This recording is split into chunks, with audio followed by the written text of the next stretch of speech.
Libing na may dignidad at naayon sa kanyang posisyon. Yan naman ang isa sa mga huling habilin daw ni dating Pangulong Ferdinand Marcos na nakasaad sa kanyang last will and testament. Balitang hatid ni Salima Refran.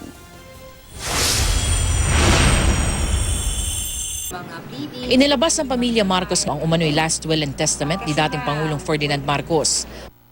March 17, 1982 ang petsa at permado ng dating Pangulo. Unang bilin niya, mailibing siya alinsunod sa tinakda ng batas ng may dignidad at naaayon sa kanyang posisyon.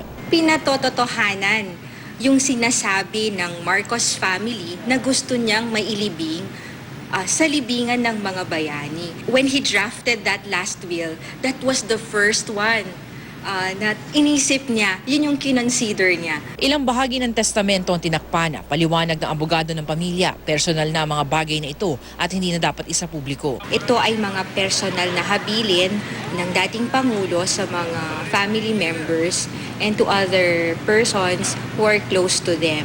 Ipinakita naman sa GMA News ang bersyon nito na walang takip. Nilalaman nito ilan pang habilin para sa kanyang asawang si Imelda at mga anak na sina Amy, Bongbong, Irene at Amy. Isasagawa ng palwalo para kay Marcos o ang tradisyonal na 9 na araw na padasal ng mga Ilocano tuwing may patay. Magsisimula ito sa Batac City at iikot sa iba pang mga simbahan sa buong probinsya hanggang November 24. Kadalasan sa dulo ng palwalo ang libing, pero hanggang sa ngayon wala pang impormasyon mula sa pamilya Marcos kung kailan nga ba talaga ihimlay ang dating Pangulo. Dumating na sa Lawag City ang 100 mga pulis mula sa Regional Public Safety Battalion. May darating pa raw na reinforcement mula sa Philippine Army.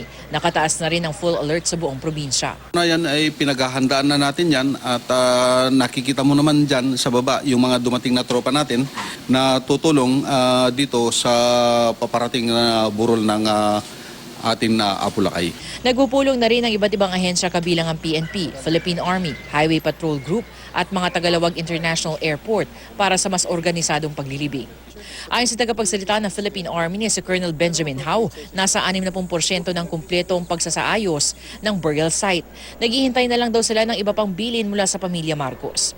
Sa oras daw na maisapinal ang lahat ng detalye ng interment, magbibigay raw sila ng military honors na akma para sa presidente. Ibig sabihin, may arrival honors, funeral march, tribute program at final benediction.